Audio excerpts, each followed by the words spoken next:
기도하겠습니다. 살아계신 아버지 하나님 감사합니다. 우리에게 있어서 신앙과 신학이 귀하고 중요하고 필수적임을 또한 고백합니다.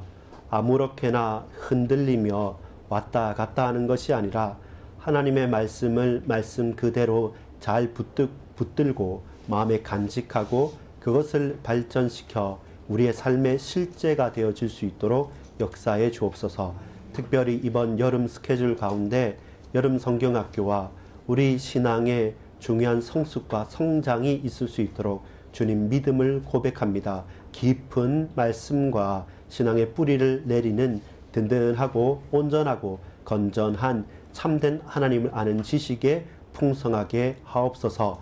예수 그리스도 이름으로 간절히 기도합니다. 아멘. 여러분 반갑습니다. 오늘 우리 오후 시간에 함께 말씀을 나누는 것은 신앙교육의 중요성입니다.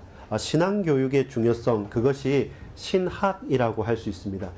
주로 여기 양재 가면 총신대학교 대학원 있는 신학 공부 자체를 하는 것이기보다는 신학이라고 했을 때는 하나님을 아는 학문이라는 거라고 한다면 모든 예수 그리스도를 믿는 하나님의 백성들은 각자가 크고 작을 수 있고 또 그 형편과 처지에 따라서 그 영향력이나 그 깊이가 다를 수는 있지만 여러분, 저는, 여러분은, 우리는 신학자입니다.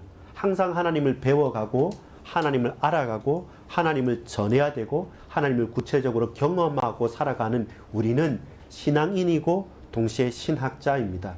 왜냐하면 저와 여러분이 학교에서 공부를 하고 시험 치는 것만을 생각한다면 이 말은 좀 맞지 않는 것일 수 있습니다. 그러나 저와 여러분이 성경을 읽을 수 있고 들을 귀가 있고 그리고 그 하나님의 말씀에 대한 반응을 하는 하나님의 백성들이라고 한다면 우리는 힘써 알고 또 계속 알아가는 하나님을 늘 배우고 고백하는 하나님의 살아있는 신학자, 살아있는 신학의 삶을 사는 그런 배움의 학생들이기 때문에 그렇습니다.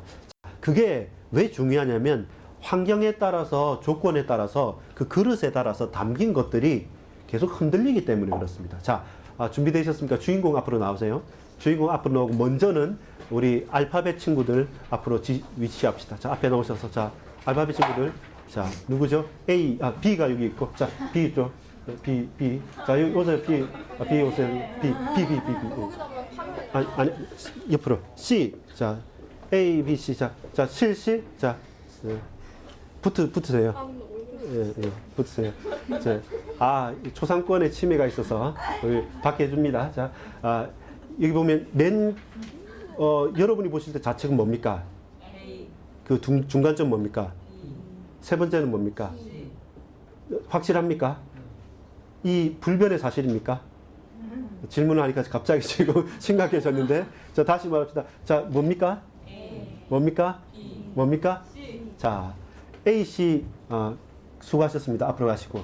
자, 숫자 친구들 앞으로 와주세요. 자, 숫자 친구들을 여러분 보고도 동일한 고백을 할 수 있는지 모르겠습니다. 자, 다시 물어봅시다. 자, 물어봅니다. 그대로 물어봅니다. 자, 이 친구는 뭡니까? 12. 이 친구는 뭡니까? 14. 왜 갑자기 바뀌십니까? 변하지 않는데 이 친구는 뭐죠? 14. 네, 수고하셨습니다. 다시 들어가시면 됩니다. 자, 무슨 말씀을 하려고 하냐면 중간에 있는 13 혹은 B라고 하는 것은 그 본질이 바뀌었냐면 바뀌지 않았죠. 근데 그 좌우가 A와 C가 됐을 때는 이 날려쓴 이 B가 B인 것 같고 또 중간에 있는 그 친구는 변함이 없는데 앞에 있었던 걸 숫자로 알파벳이 숫자로 바뀌었을 때 12, 14 사이에는 이게 영락 없이 뭐로 보입니까? 13으로 보이는 거죠. 무슨 말이냐면 우리가 내가 믿음을 지키고 내가 이렇게 믿는다 하지만 저와 여러분이 나의 정체성이나 저와 여러분이 분명한 것이 확실하게 확정되어지지 않으면 양옆에 바뀌는 것 때문에 나도 그렇게 바뀌거나 그렇게 휩쓸려 갈 수밖에 없는 거죠. 아마 제가 정확하게 B자를 딱 정차로 했으면 여러분이 13이라고 하진 않았을 겁니다. 근데 살짝 날렸었을 때는 이거는 주의에 따라서 바뀌어 보이는 거죠. 신학이나 우리가 신앙이라고 하나님 아는 지식이라는 것 자체가 여러분 우상 숭배하는 사람들도 기도합니다. 무당들도 기도하죠. 근데 그들의 기도와 믿는 우리의 기도가 어떻게 다르냐는 거예요. 우리가 하나님이라고 하는 주여 부를 때 저 우상 숭배하는 사람들이 나의 신이라고 부르는 그 이름과 우리의 고백이 과연 어떤 차이가 있는지 분명히 모르면 저도 여러분도 나름대로는 최선을 다해서 열심히 했는데 그 환경 조건 따라서 내가 이리도 가기도 하고 저리도 가기도 하는 겁니다. 그래서 신앙 교육이란 것은 중요합니다. 우리가 하나님을 제대로 안다는 것이 무엇보다도 필요합니다. 환경 조건 때문에 이리저리 와 닿지 않을 만큼 저와 여러분에게 중요한 답이 필요합니다. 자, 정말 이쁘죠? 예, 제일 제가 여러분 성경학교 쳐가지고 그림 중에서 제일 예쁜 그림이었습니다. 여러분들도 이럴 때가 있었습니다. 자, 우진의 우찬아, 혜민의 혜주야, 여러분도 이럴 때가 있었어요. 아주 순수하게 딱 손을 모으고 뭘 알겠습니까? 근데 여러분 성경학교 때 선생님이나 전사님이나 목사님이 말해주고 가르쳐주면 따라 기도하라면 그 따라 기도하고 해라고 하면 그 외고 암송하고 뭔지도 모르고 밥 먹을 때 치사하게 외우지 않으면 밥 안 주기 때문에 외워서 해야 될 그 하나하나가 내게 처음에는 뭔지 모르지만 고백하고 기억하고 또 되뇌이고 함께 했을 때 나중에는 이 그냥 내 입술에 익어 있고 내 눈에 익어 있고 내 귓가에 많이 들렸던 그 말이 힘이 되고 답이 되면 나중에 가장 답답하고 가장 절체절명의 위기 때 탁 튀어나오는 겁니다. 그리고 정말로 이 말이었구나 라고 말씀이 내게 힘이 되는 때가 있는 겁니다. 그만큼 신앙을 제대로 알고 믿고 고백하는 것 중요합니다. 그래서 시절이 어딥니까? 여름이죠. 제일 터질 수 있는데 여러분 제일 잘 나가는 야구 선수들은 언제 딱 피치가 올라가냐면 바로 이때요. 모든 사람이 힘에 겨워하고 딱 스태미너가 떨어지는 이때 끝까지 가서 올스타에 올라서 또 골든글러브를 얻는 선수들은 바로 가장 뜨거운 이때 잘하는 사람이 끝까지 가는 것이죠. 그래서 여름 혹은 겨울, 그래서 동계훈련이라고 하기도 하고 하계훈련이라는 것은 뭔가 평상시 다 고만고만하는 봄, 가을에는 나름대로 다 할 수 있는데 가장 힘이 겨울, 가장 추울 때, 가장 더울 때 그때 극한의 상황에서 퍼포먼스 어떤 능력을 말할 수 있고 발휘할 수 있는 그게 중요하기 때문에 이 시절 여름이란 때는 중요합니다. 한 해의 허리가 되고 중간이 되기 때문에. 그리고 내용은 뭡니까? 우리가 하는 것은 공부 잘하는 방법도 아니고요. 그건 학원에 가야 되는 거고요. 또 뭔가 선거에 이기거나 돈을 많이 버는 방법도 아닙니다. 우리는 하나님 말씀 성경을 배우고 성경을 고백하고 성경을 믿는다는 것. 어떻게든 하나님의 마음을 하나님의 사랑을 그 성경을 통해서 내가 확인하겠다는 것이고 그리고 중요성은 뭡니까? 학교라는 거죠. 우리가 처음에 말씀드린 것처럼 내가 무슨 신학자고 신학을 하고 공부를 이 나이에 하겠습니까? 라는데 아닙니다. 우리는 항상 배워오고 있고 지금도 배우고 있고 앞으로도 배울 겁니다. 그 사람이 하나님의 백성이고 하나님은 그렇게 우리에게 말씀을 전해 주십니다. 그러면 우리 더 이상 그 노인, 말 그대로 사라지는 노병이 아니라 지금도 현역으로서 믿음을 지키고 어떠한 영적인 싸움에서도 당당하게 내가 지켜야 될 내 현장과 내게 주어진 사명을 감당하는 현역의 영적 전사, 영적 군인이 되는 것이죠. 그래서 여러분 성경 학교라는 말은 그 시기와 결정적인 시기, 그 내용, 바꿀 수 없는 유일무이한 하나님의 말씀, 그리고 그 형식과 그 중요성은 뭡니까? 이때 우리가 정말로 제대로 배우고 제대로 결단할 수 있도록 특별히 우리 친구들의 입장에서는 여러분 하나님을 인격적으로 만나고 깊어지는 이유는 찾아야 됩니다. 아니면 고만고만하는 상태 가운데 엄마 아빠의 눈치와 사람들의 대충 보면서 교회에서 다른 모습, 학교에서 다른 모습, 집에서 다른 모습 이렇게 살지 말고 내 인생이 한 번은 말씀이 어떤 것인가, 기도가 무엇인가, 전도는 내게 어떤 답이 되고 나는 내 평생에 일생에 이 말씀을 어떻게 보며 신앙생활을 하겠다라는 누구 앞에서도 아닌 하나님 앞에서의 결단이 필요한 때가 바로 이때입니다. 여러분 그렇다면 우리 베드로후서 2장 1절 한번 읽어보겠습니다. 같이 읽읍시다. 시작. 그러나 백성 가운데 또한 거짓 선지자들이 일어났었나니 이와 같이 너희 중에도 거짓 선생들이 있으리라. 그들은 멸망하게 할 이단을 가만히 끌어들여 자기들을 사신 주를 부인하게 임박한 멸망을 스스로 취하는 자들이라. 여러분, 이겁니다. 교묘하게 잘못된 가르침과 이단을 끌어들여서 나는 내 그대로 있는데 나는 13이고 싶고 나는 B이고 싶은데 주의를 알파벳으로 바꿔버려서 내가 아닌 것처럼 살고 주의를 숫자로 바뀌어버려서 내가 아닌 것처럼 되는 겁니다. 그래서 주위 상황이 바뀌는 거와 상관없이 내가 누구인지 믿음을 굳게 뿌리내려야 되는데 우리가 흔들리거나 내가 헷갈려 버리면 주위에 교묘히 들어온 이단과 거짓 선생들의 가르침 때문에 나와 상관없이 환경 따라서 나도 모르고 내 딴에선 최선을 다했는데 흔들릴 수 있는 겁니다. 그래서 우리의 분명한 정체성과 하나님의 말씀을 제대로 알고 거기에 깊이 천작하는 것, 뿌리를 내리는 것, 그것이 여러분 너무 중요합니다. 그리고 그런 집중의 시간표가 필요한 것이죠. 자, 모든 그리스도인은 누구입니까? 신학자입니다. 하나님을 배운다는 겁니다. 우리가 논문을 발표하고 교수가 되는 건 아닙니다. 누구 앞에 앞장서서 선생이 되거나 가르치는 사람 되지 말라 했습니다. 우리는 항상 나의 영원하고도 완전한 스승 대신 예수님을 배우는 자입니다. 예수님을 따라가는 제자이지 우리가 앞장서서 가르치는 자는 아닙니다. 그렇기 때문에 모든 예수 믿는 사람들은 하나님을 힘써 알고 배우고 하나님을 묵상하는 신학자여야 하고, 이런 신학, 이런 중요한 틀, 그릇이 우리 인생에 커다란 영향을 미치는 것이죠. 아까 우리가 봤던 것처럼 13일 수도 있고 B일 수도 있고 헷갈리는 그 사람이 옆에 주위가 어떤 신학적인 어떤 환경적인 틀로 딱 갖춰주냐에 따라서 나는 그게 아닌데도 그렇게 다른 사람들도 나를 보고 그렇게 규정하면 나도 모르게 그렇게 가게 되는 거예요.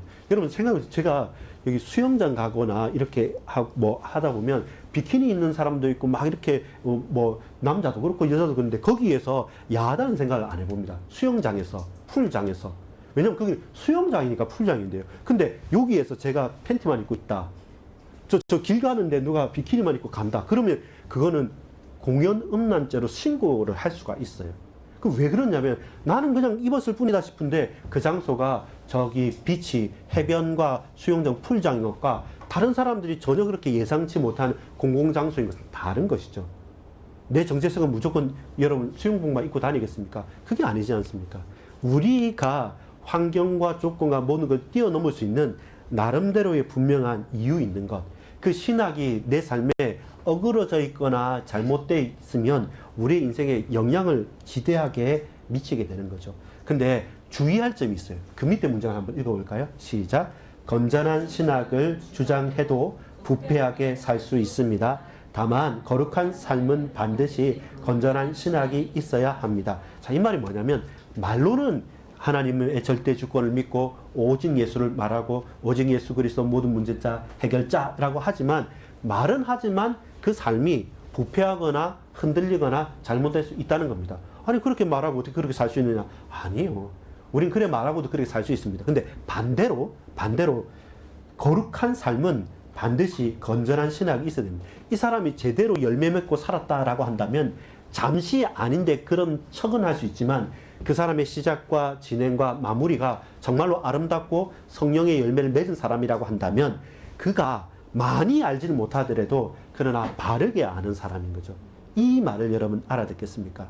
우리가 말만 한다고 해서 그게 참으로 옳은 사람이라고는 우리는 평가 못해요. 근데 그의 시작부터 끝까지 일평생을 놓고 볼 때 그가 하나님의 사람이고 성령의 열매를 맺었다고 한다면 그가 아주 복잡한 건 모르더라도 단순하게 하나님을 제대로 믿고 살았다라고 하는 본받을 만한 신앙을 가진 사람이라고 우리는 고백하고 증거할 수 있는 겁니다. 그렇다면 우리가 주목해야 될 것은 바로 그겁니다.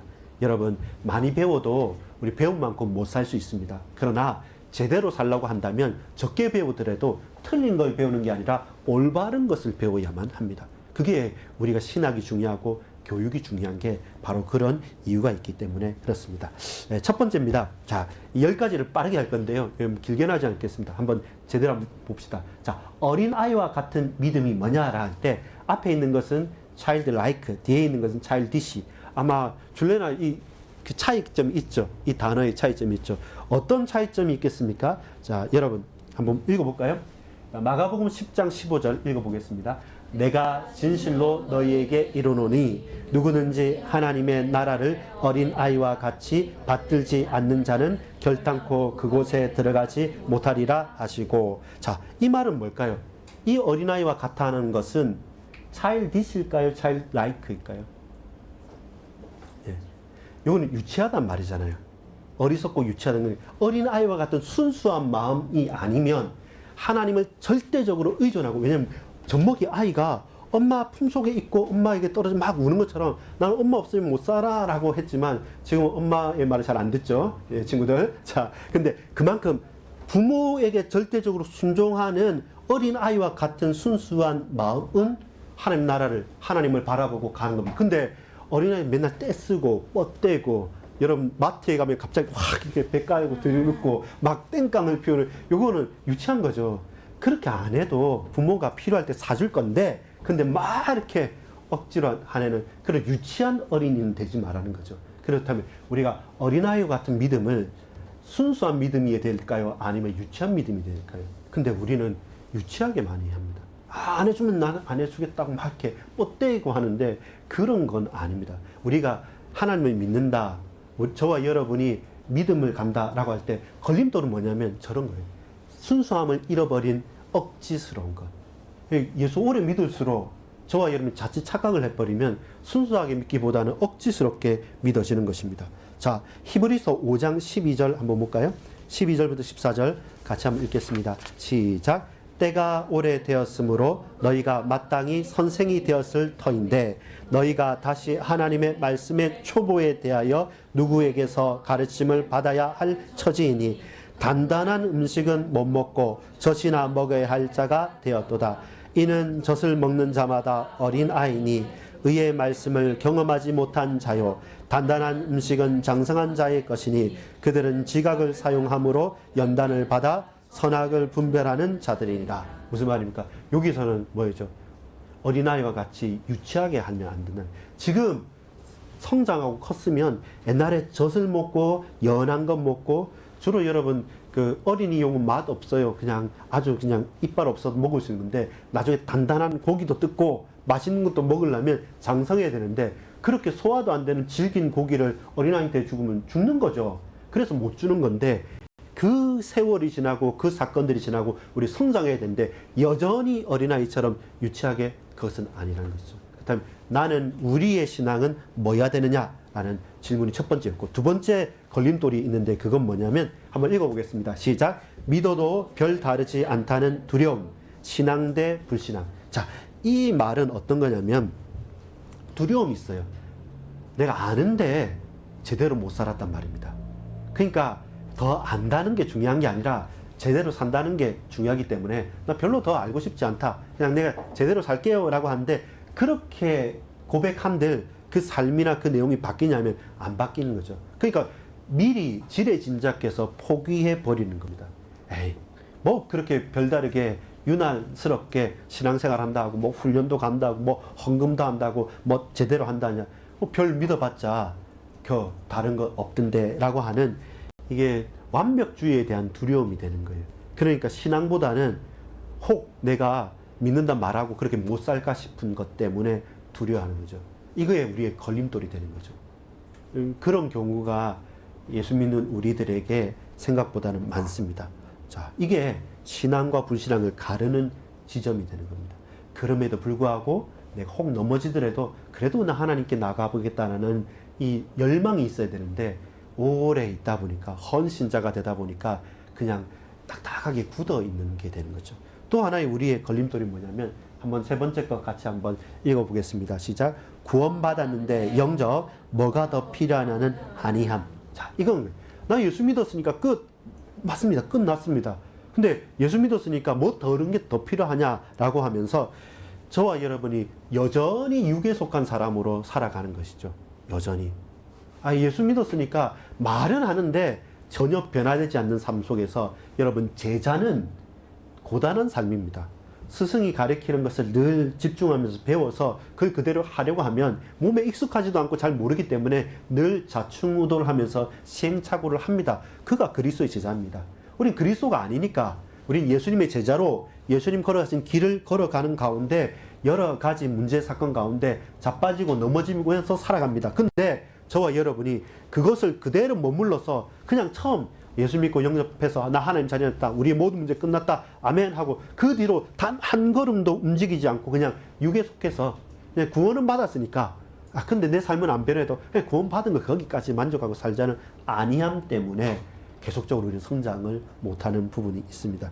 자, 고린도전서 2장 14절 한번 같이 읽어볼까요? 시작. 육에 속한 사람은 하나님의 성령의 일들을 받지 아니하나니 이는 그것들이 그에게서 어리석게 보이며 또 그는 그것들을 알 수도 없나니 그러한 일은 영적으로 분별되기 때문이라. 그렇죠.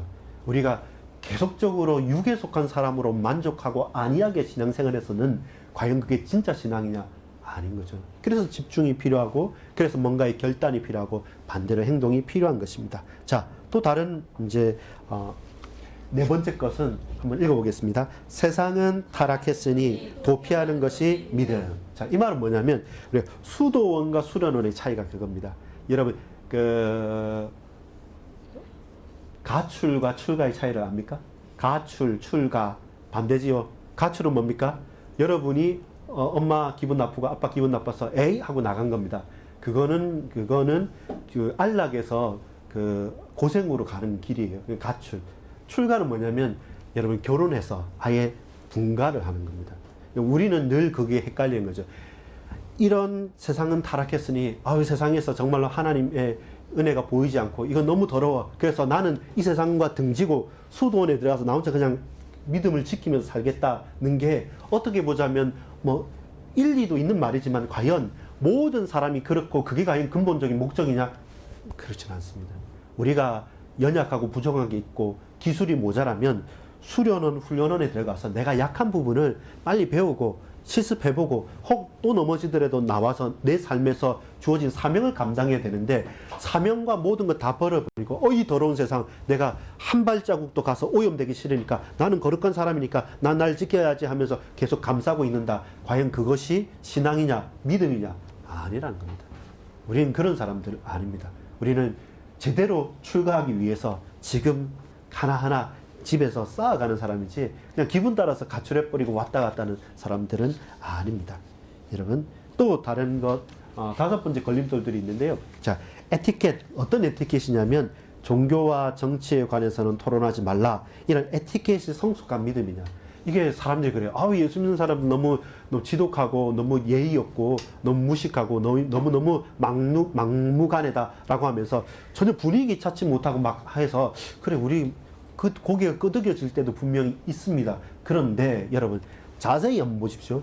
그게 에티켓이라고 해서 정치 이야기, 종교 이야기 안 하는 게 예의라고 해서 그것을 제대로 지키면 그 사람은 성숙한 신앙인이냐? 이 사람이 죽어가고 있단 말입니다. 이 사람이 답이 없어서 흔들린단 말입니다.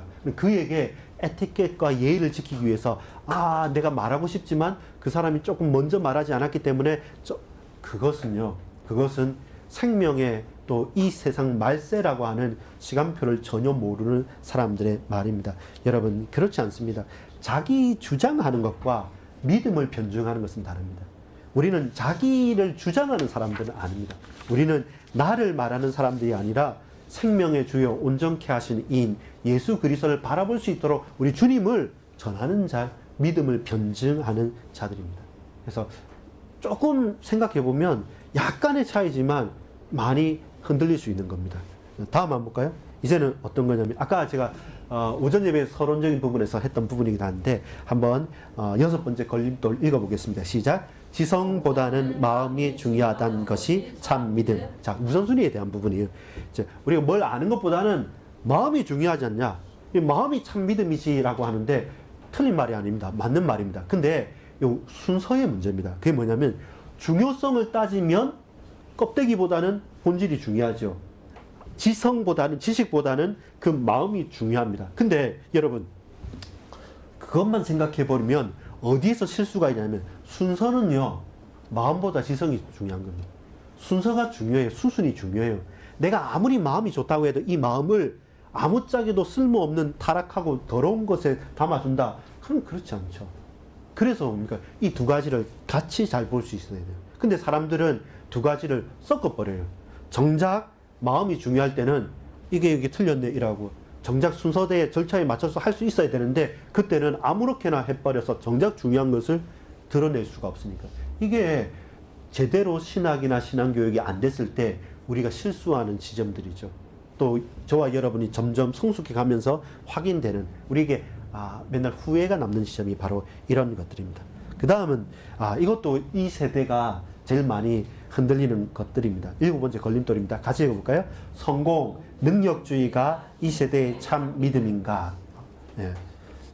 요거는 제가 못 바꿨었는데 한번 읽어볼게요. 성공 능력주의가 과연 이 세대의 참 믿음인가? 라고 할 때 알아봐야 될 것은 뭐냐면 여러분 맞는 말이에요. 뭐가 맞는 말이냐면 최선을 다하고 열심히 하고 나가야 되는 게 분명히 맞는 말인데 그럼에도 불구하고 그게 진짜 믿음이냐라고 할 때는 아니죠.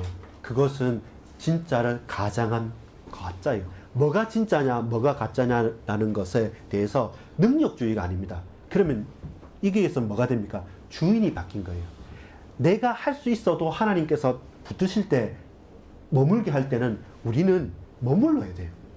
나는 부끄럽고 절대로 할 수 없는데 하나님께서 우리를 들어 쓰시기도 하고 앞서 세우기도 합니다. 그때 이건 원래 내 성격이 아니에요. 우리는 뒷걸음질 수 있는 게 아니라 우리 또한 앞장서야 되는 거예요.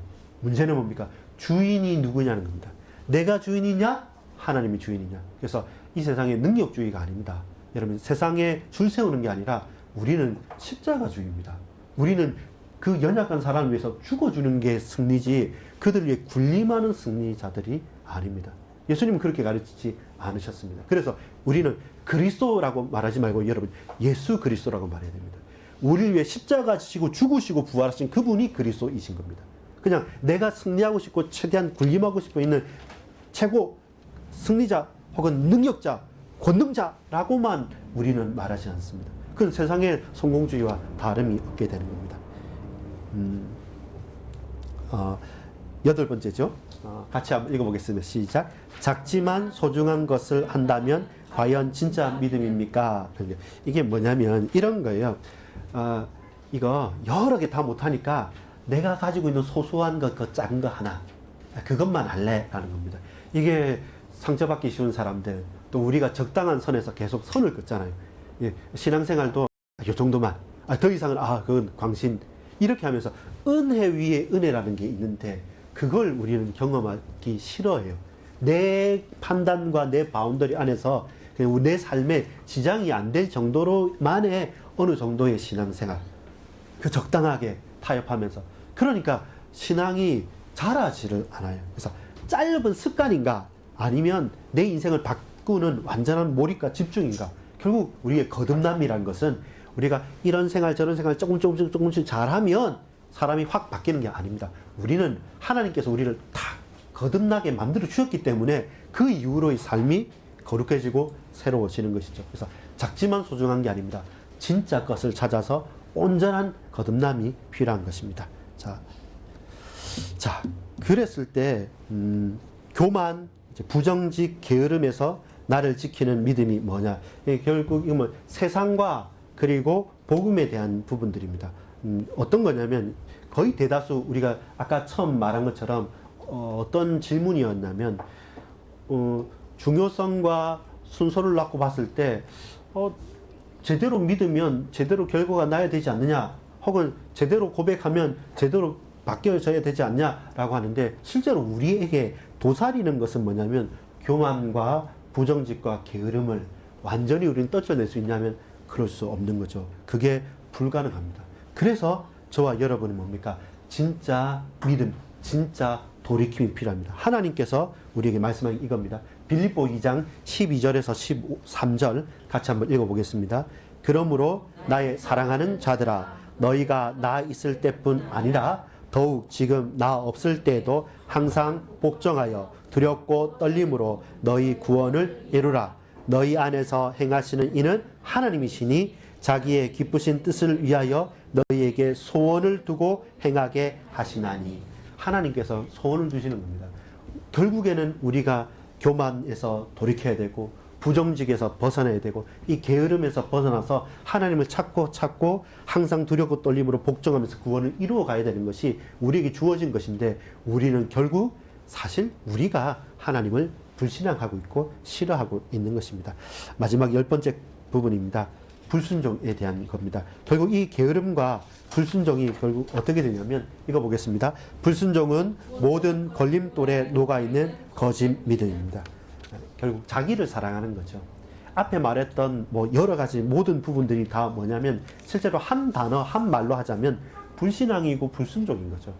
하나님보다 나를 더 믿고 나를 더 사랑하고 하나님의 말씀보다는 다른 사람의 말에 더 의지하고 그러니까 뭐 안일한 신앙생활이 되고 그러니까 타락했으니까 도피해보고 도망가버리고 또 적당하게 에티켓이라고 하면서 부담스럽지 않게 살아가고 싶고 어떤 때는 뭐 마음이 중요하냐 뭐가 중요하냐 혹은 소소하게 이것만 하겠다고 뭐 소영웅주의적인 부분을 갖다가 다른 부분은 또 세상의 삶에 혹해서 성공주의적으로 나가고 하는 이 모든 것들이 한 단어로는 게으름과 불순종, 불신앙에 사로잡힌 것입니다. 여러분 중요합니다. 신학이 중요합니다. 모든 건전한 신학을 고백한다고 해서 그가 타락하지 않을 수 없고 그가 온전히 올바르게 산다고는 보장할 수 없지만 그러나 제대로 성경의 열매를 맺는 사람은 하나님에 대한 올바르고 건전한 신학을 작지만 또 많지 않지만 가지고 있고 그걸 붙들고 살아간 삶입니다. 우리 여름 성경학교를 하면서 제가 다른 것보다는 이 부분을 말하고 싶은 겁니다. 같이 대화를 하고 싶은 겁니다. 우리가 어떻게 살아가고 왜 살아가는 건지 그런 가운데도 아직 해결되지 않는 여러 가지 질문거리들이 문제들이 우리 마찬가지지 않습니까? 우리 가정에서도 부모님을 보아도 우리 교회에서도 보면 왜 교회에서 이럴까 하면서 우리 자녀들이 우리 아이들이 사실 늘 질문을 하고 있습니다. 막상 말하지 못하고 그러다가 나중에는 나름대로 결정을 하다가 성인이 됐을 때 그냥 조용히 그냥 떠나버리는데 그렇지 않도록 우리가 정말로 제대로 된 신앙이 무엇이고 신학이 무엇인지를 속 터놓고 깊이 있게 이야기를 해볼 수 있어야 됩니다. 이런 저러한 여러 가지 걸림돌들을 벗어버릴 수 있어야 합니다. 여러분 같이 한번 읽어보겠습니다. 디딤돌 두 가지입니다. 첫 번째 겁니다. 시작. 올바른 신학은 영혼의 양식입니다. 그래서 그 틀이 바르게 되면 사는 것이죠. 여러분 아까 똑같은 거잖아요. 우리 B, 13 내지는 B라고 하는 알파벳이라고 한다면 나는 알파벳인데 정세적인 알파벳인데 갑자기 12, 14가 있으면 13으로 바뀌어버리잖아요. 그때는 주위에서 내가 알파벳인 B라는 것을 인정해주기 위해서는 A와 C가 필요한 거예요. 반대로 내가 숫자 13인데 갑자기 A, C가 와버리면 내 정체성이 갑자기 그 숫자가 알파벳으로 바뀌어버리잖아요. 그러니까 나를 위해서라도 주위가 든든한 숫자들이 옆에를 둘러싸야지 내가 내 정체성을 지키는 거예요. 그래서 올바른 신학은 영혼의 양식이 됩니다. 우리가 같이 믿음에 든든하게 잘 세워가면 이것 때문에 우리 온 가족들과 온 가문과 나와 관계된 현장이 사실 같이 보게 되는 거예요. 그래서 함께 그 틀을 잘 가져가는 게 중요하고 두 번째 그 근원은 뭐냐면 하나님께서 시작 하나님께서 부지런히 성경을 연구하라 명하셨습니다. 우리 성경 공부하고 교리 공부하고 또 말씀 나누는 것은 저도 그렇고 여러분도 그렇고 함께 하나님의 명령이고 말씀입니다. 그게 우리에게 사는 길이고 우리가 그 기준으로 살지 않으면 결국 언제나 우리는 후회하기 때문에 그렇습니다. 자, 고린도전서 13장 11절과 14장 20절입니다. 우리 한번 같이 읽겠습니다. 내가 어렸을 때에는 말하는 것이 어린아이와 같고 깨닫는 것이 어린아이와 같고 생각하는 것이 어린아이와 같아가 장성한 사람이 되어서는 어린아이의 일을 버렸노라. 4장 20절입니다. 형제들아 아이가 되지 말고 악에는 어린아이가 되라. 지혜는 장성한 사람이 되라. 이걸 바꿔버리지 마요. 지혜는 아이가 되고 그 악한 것에는 장성한 사람이 되면 안 되죠. 저와 여러분이 제대로 우리의 정체성을 가져가는 것. 자, 이제 마지막입니다. 오늘 우리 읽었던 본문 신명기 6장을 우리 같이 읽고 마무리하도록 하겠습니다. 이 마음을 딱 가지고 이 걸림돌들만 딱 제하여버리고 아까지 두 개 올바른 신학이 필요하고 그리고 하나님 말씀을 내가 연구하겠다는 그 딱 마음 가지고 성경학교에 참석하면 우리 준비가 되는 거죠. 그렇게 준비하는 것이 필요합니다. 신명기 6장 4절에서 9절 같이 읽읍시다. 시작. 이스라엘아 들으라. 우리 하나님 여호와는 오직 유일한 여호와시니 너는 마음을 다하고 뜻을 다하고 힘을 다하여 내 하나님 여호와를 사랑하라. 오늘 내가 내게 명하는 이 말씀을 너는 마음에 새기고 내 자녀에게 부지런히 가르치며 집에 앉았을 때든지 길을 갈 때든지 누워있을 때든지 일어날 때든지 이 말씀을 강론할 것이며 너는 또 그것을 내 손목에 메어 기호를 삼으며 내 미간에 붙여 표로 삼고 또 내 집 문설주와 바깥문에 기록할지니. 아멘. 기도하겠습니다. 아버지 하나님 감사합니다. 우리에게 올바르고 건전한 신학이 필요합니다. 우리가 하나님을 배우고 하나님을 알아가고 그 말씀 속에서 우리를 향한 크고도 놀라운 삶을 매일 좀마다 감사해서 또 내가 가는 모든 현장에 증인으로 흘려보내는 믿음의 백성들, 또 특별히 이번 여름 성경학교 가운데 우리의 자녀들, 우리 온 교회가 신앙으로 가장 성숙하고 가장 놀랍게 성장할 수 있도록 주님 주의 성령께서 붙들어 주옵소서. 감사드립니다. 예수 그리스도 이름으로 간절히 기도합니다.